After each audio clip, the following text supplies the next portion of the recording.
Hi mga bay! Welcome sa tong Bisaya Vlog! Nung adlaw day mga bay kay sayo day ko nag-ato sa palengke para magpalit og ginaling nga karne.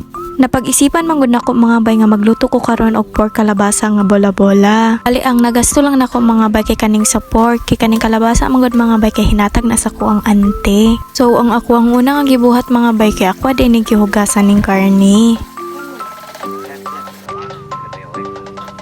After na ko mahugasan mga bay kay aqua din ni siyang gi-strainer, then after i-strainer kay aqua lang sa siyang gi-set aside. Set aside sa nato na siya mga bay kay unya ra nato na siya gamiton if maghalo na to sa mga ingredients. Ang sunod na ko nga gibuhat mga bay kay naghiwa na day ko kalabasa, then aqua aday ni siyang gipanitan.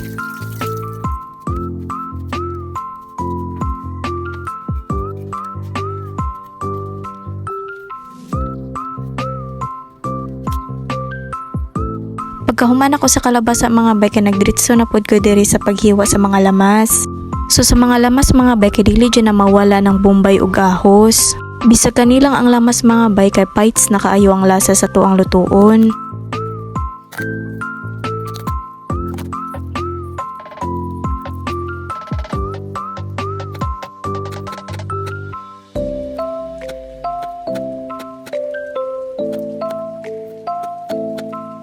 So katong kalabasa nga ato ang gipanitan mga bay kay gihiwa na din ako to nya karon ato na ni siyang pabukalan.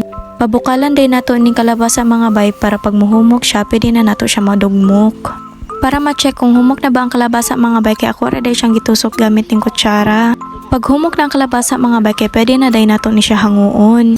After nato hanguon mga bay kay nag-start na day ko og dugmok aning kalabasa.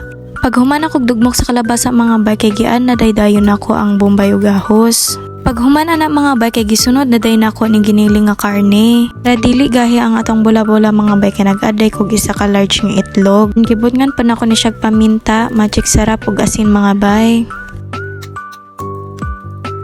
Nag-add pud ay kog tulo ka kutsara nga harina mga bay para ang mixture nato kay sticky ug dili siya basa-basa. After nako magpainit og mantika mga bay kay nagsugod na day kog luto. Sa pagbuhat og bilog mga bay kay wala day ko nagamit og kamot, bali nagamit lang kog duha ka kutsara para mahulman ako siya og bilog.